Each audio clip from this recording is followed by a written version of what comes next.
Okay, welcome to part 2 of our myth-busting IGTV, and this session we're going to cover more sort of just general fashion and accessory rules and myths that, again, many of you live by and, rightly or wrongly affect the way you dress. So the first one is double denim. So, can you wear denim on denim? And yes, you can. Of course you can. I actually think denim on denim can look really chic. But there are some, I'm trying to move away from the word rules, but there are some suggestions on how you can wear double denim in a stylish way and not look like maybe either a Texan cowgirl, not that there's anything wrong with that, or look daggy. So I think denim works well together when it's done in a similar tone, so a similar shade of denim. So essentially that's why they call it the Canadian tuxedo, because it's the same colour jacket as the same colour pants. So that's when I would very rarely mix up, say for example, in fact I've only got one denim jacket, it's a very light blue, a bit like this blue here. I really wouldn't wear it with my dark blue denim jeans. I tend to wear it with, if I'm going to do double denim, I tend to wear it with a similar denim on the lower body. So again, it's almost like creating that tonal look. It is almost like a co-ord as such, where you're wearing the same colour jacket as you are the pants, or even maybe a skirt. But like with all fashion, whether it's a trend or a way of dressing, if you try double denim, if you're sitting and watching this now and like, right, Sally said we can do double denim, I'm going to go and do it, and you put your denim jacket on or a denim shirt and your denim jeans, and you look at yourself in the mirror and you think, what the hell am I doing? Like this I feel ridiculous, then don't do it. It is a bit of a thing. So, I'm very into fashion, so I would wear double denim as a bit of a statement. It would be a look. That's not going to be for everybody. So give it a go. If you look in the mirror and you think, yep, I'm rocking this double denim, then go for it. But if it doesn't feel you, then don't do it. It's not for everybody. Next one, okay, sequins are only appropriate during the evening. No sequins or shimmer or anything like that during the day. And then one person has specifically asked about office wear, so I'll answer that as well. Again, guys, sequins, go for it during the day. I think someone like Trini has proven that sequins are for all times of the day. And Mia Friedman, she loves a good sequin bomber jacket and skirt. I don't own any sequins. No, I'm not a sequins girl. I'm not really a shimmery, sparkly kind of girl. But if you are, then absolutely rock a sequin during the day.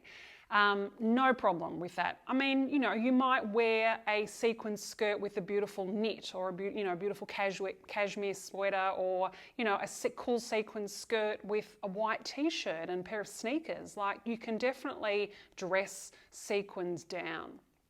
It doesn't have to be, the whole outfit glitterati. And then on the question about are sequins appropriate for the office, and I think this person did say, I'm pretty sure the answer is no, a bit OTT, but what I would say is, well, what sort of office do you work in? What is the industry? Do you work in a creative environment? Are you in, advertising, or, anything that is more creative and where sequins are more than appropriate in a blazer or a blouse or whatever. So I really do think that question in terms of are sequins doable in or appropriate for the office, I really think it depends on your office, the office environment, how your colleagues dress, but also the industry that you're in. So I say go for it. Maybe not if you're a lawyer in court. All right, the old three-quarter pants. And this question was specifically referenced Trini and Susanna calling a no-no on three-quarter pants probably years ago. And I have to say, I'm with them. Three-quarter pants are really very hard it's very hard for anyone of any shape, of any size, to look good in a 3/4 pant. And they're just daggy. So over the years, I think it's fair to say that I don't think any client that I know and that I have worked with would still wear a 3/4 pant. I have managed to get them out of a 3/4 if that's what they were wearing, because that's what people were wearing. And that's the other thing about fashion, is that, you know, fashion does change and evolve, and yes, it can come full circle and go back to where it bloody was, and then we think, oh, you know, but 3/4 pants is one of those things that I've actually always, like Trinity and Susanna, been very passionately about, because they are so bloody unflattering. So what I've done over the years is I've just got women to move into what we call a 7/8. So out of the 3/4 and into a 7/8. And what the 7/8 does more so is it lengthens. So a 3/4 length is something that finishes at the calf muscle. Remember, the calf is the larger part, the widest point of your lower leg, and that's a tricky length to finish on. And I know some of you might be thinking, but what about midi skirts, Sally? You said we can wear midi skirts. I'll get to that. There's a reason why midi skirts are easier to wear, even though they technically fall at that 3/4 length. But what a 3/4 length pant does is you don't wear pants as high up on the waist generally. So the 3/4 length pant just makes your legs look shorter, regardless. So even though I'm 6 foot tall, if I put a mid-rise 3/4 length pant on, my legs would look short. And then I'd really have to make sure I had the right shoe. It would just be too hard to make it right. But I change that length to a 7/8. All of a sudden I create a lengthening effect. I would definitely make sure it's sat, you know, at least as a mid-rise, mid to high. And it's also a dressier look. It's a smarter look. It's I love a 7/8, cropped pant on someone working in an office. It also means that you can wear heels or flats with a 7/8 length. It's very, very smart. It's very chic. It's very simple. So 3/4 pants, I think, are a no. But why a 3/4 length, essentially, why a 3/4 length skirt works is because you wear a skirt high on your waist, or you should be. So therefore, even though we're losing out on the length down below, we're getting it up here. So visually, it looks longer. And the other thing to mention is that so go back to the 3/4 length, shortening your leg line. Again, it's all about visuals. When your leg looks shorter, it looks wider, and it makes your whole body, your whole stature look shorter.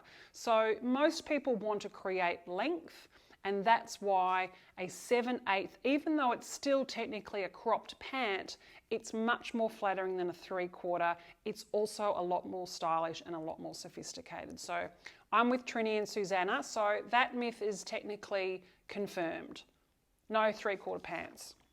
Ladies.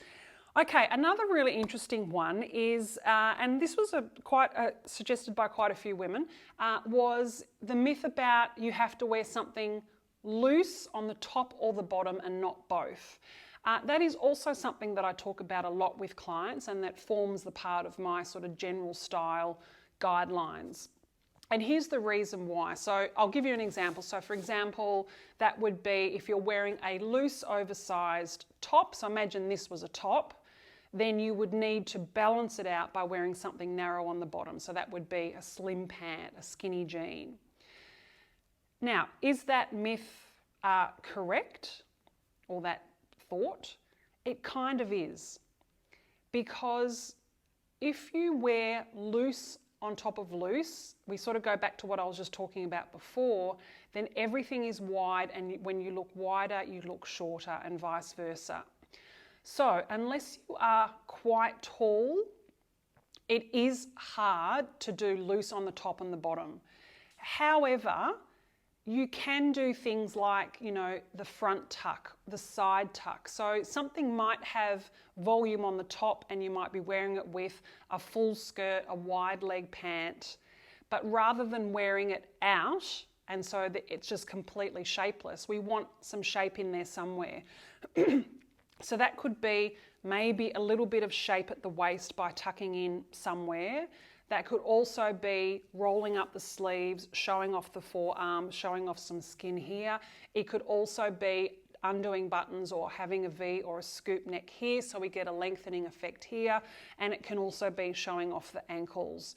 So the reason why, again, maybe many of you have that example, that thought in your head about you can only wear wide or loose on the top or the bottom and not both. And the opposite of that would be a full skirt with something really fitted on the top. Is because it is a challenging look to do, basically loosey-goosey top and bottom. If you're not tall, then the fabric is very overwhelming.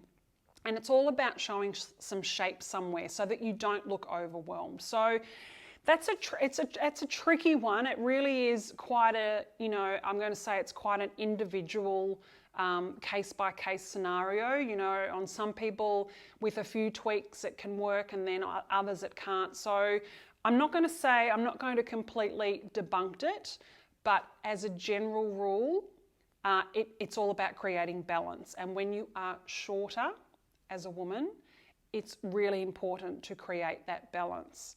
Also, when you are larger, it's also really important to create that balance. So a lot of women who fit into the plus size category feel that they need to just wear loose clothing to cover up, to disguise maybe the parts of their body that they're not comfortable with. But just as a petite woman, it's actually really important that you wear clothing that helps to create some shape somewhere on the body. So that's more what it comes down to. I hope I've answered that one. That's a tricky one, as I said. It really is. It's not something that's a blanket yes or no to all of you. It really does depend on the components of the outfit and how you wear it together.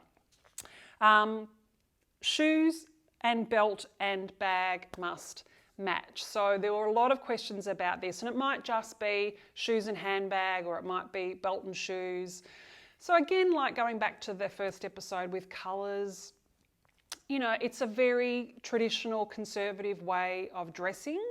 It's a very classic way to dress. So there's no wrong or right answer here. So if you prefer to match your shoes with your handbag, and you've got enough variation in your handbags and shoes to do that, then that's great. But it's not a necessity. It's definitely no longer considered a style no-no if you have a red handbag and a black shoe. It's more important that the overall outfit has some synergy.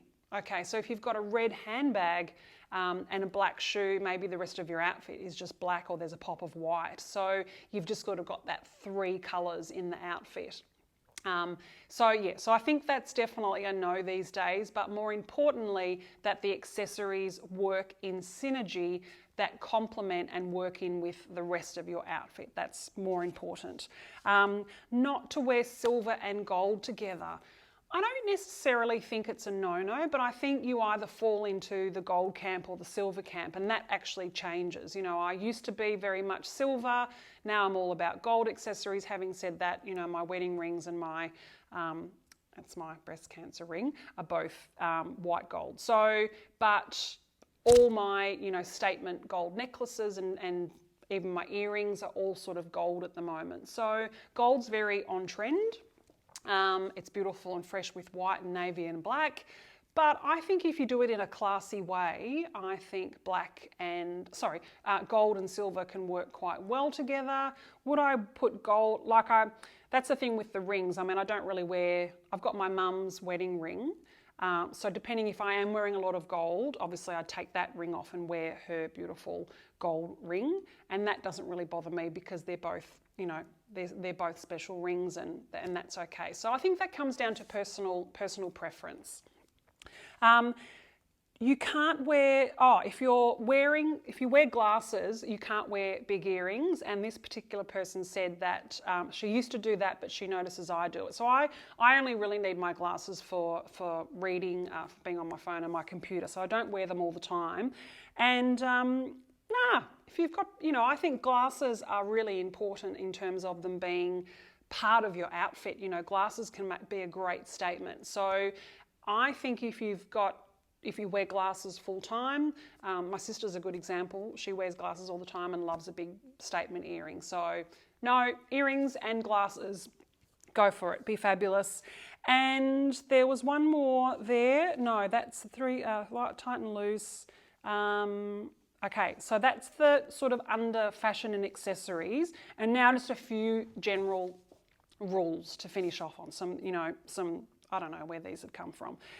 No bare legs for work or formal occasions. So interestingly, over the 13 plus years that I have been a stylist, pantyhose have sort of disappeared. And I think that is because the emergence of fake tan. So once upon a time, and certainly in the early days of styling, most of my professional clients would wear pantyhose with their skirts, suits, whatever, dresses. Women of a certain age would think to never wear pantyhose if they were showing their legs. But I think now with, fake tan being just so prevalent and easy, really, that I think it's become acceptable and okay to have bare legs that are, in good nick, that have been looked after. I've talked about this before, shave, a bit of exfoliation, moisturised. I'm not saying you have to wear bare legs, so I have to have tan legs to bear them, absolutely not. But I think what it does is it makes women feel more comfortable. So back in the day when women would wear pantyhose to be more comfortable and confident with showing their legs, now that same woman feels just as confident with a bit of fake tan. So I don't think it's a necessity, but I do think it's a personal preference. If you feel more confident showing off your legs that you might not otherwise be confident showing by wearing a pair of pantyhose, then that's completely fine. I think the same goes for formal wear. I think, probably even less so you will see less women probably wearing a pair of pantyhose at, a function or a wedding. And that's probably to say that you see a lot more really bad fake tans. Anyway, so each to their own. Speaking of weddings, you should not wear black to a wedding. Well, personally, I don't think that is true. I think where that comes from is, maybe a level of respect. I actually thought it was you shouldn't wear white to a wedding. So no, I don't agree with that one either. I think, have I worn black to a wedding? I think I have quite a few times. So I don't know where that one came from. I'm happy if you're watching, you can let me know. But no, I think black at a wedding is more than appropriate. And particularly when it's a black tie wedding or, a cocktail event, then, a black dress is more than appropriate. And the final one is if you're wearing a strapless dress, that you should wear your hair up. I'll use myself as an example here. So being tall and having a long neck, if I'm exposed here, so I've got, and not that I wear a lot of strapless, but let's just say I've got a strappy dress, and I have my hair up, I feel like I'm a bit too bare. So personally for me, I like to have, and obviously my hair is quite long at the moment because I haven't been able to get it cut. I personally like a bit of hair over around my face and on my shoulders to sort of help give me just to have something here to sort of frame my face. Otherwise I can feel a bit stark, I feel a bit bare. So again, I think that's just a personal preference. Maybe if you've got, if you've got great shoulders and you love to show them off and you really want to enhance your shoulders, then absolutely, I think maybe where that question comes from is when you have your hair up, then it really does highlight your shoulders and your décolletage. So I think again, it's just a personal preference and how you feel when you do the combination. So hair up or hair down, I don't think it really matters. Where I think hair up or hair down can make more of a difference is that if you're wearing something fussy around your neck. So in actual fact with this dress, I haven't got my, because it's very high in the neckline, it's quite statement, there's a lot of fabric, I've obviously got some big earrings. If I just do that and put my hair up, I would actually feel kind of good about that. Now, having said that, while I'm looking in the mirror, it does also depend on the colour near your face. So if I do that, I feel like that little bit of neon green is perhaps a little bit wishy-washy. By putting my hair down, it just helps to see, brings a bit of that warmth back to my face. Can you see that? Yeah, so that, for me, that's better. Again, things like having a bit of a fake tan or some bronzer can make a difference as well. Okay, now I do realise that the two things, in fact, all right, I'll finish off. I'm mindful of the time because I didn't cover this in the last one either, were some questions about age-appropriate style. You know I hate talking about this because I really do. I don't like the question and I don't like the inference that when you're a certain age that you have to stop wearing certain things or have to start wearing certain things. I mean, some of the questions I had were, you know, when you get to 50.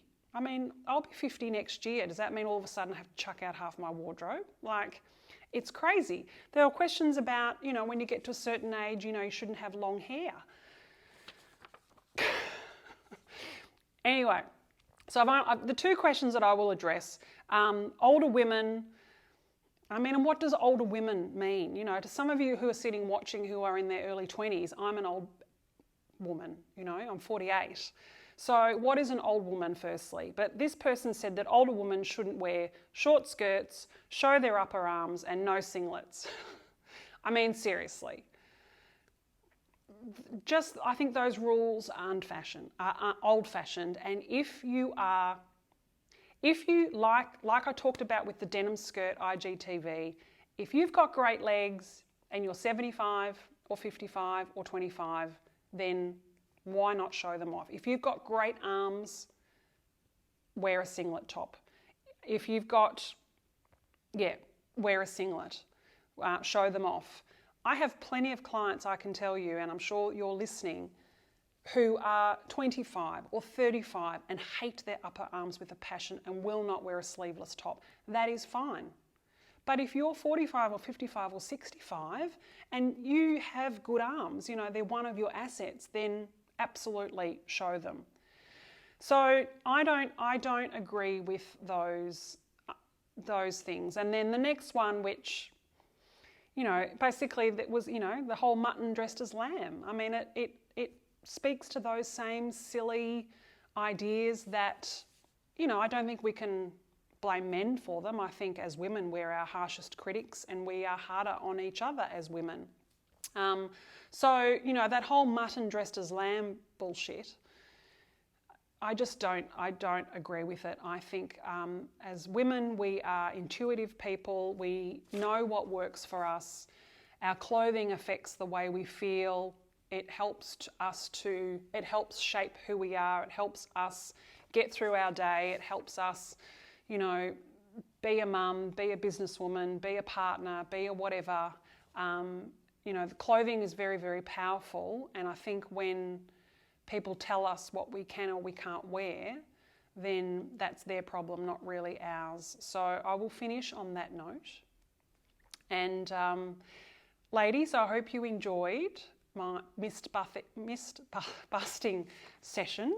I think it's pretty clear that, you know, if you've watched the two of them, that I really am about the feels when it comes to clothing and wearing what makes you feel good. So ladies, tell all those myths to rack off and let me know what you think. See ya.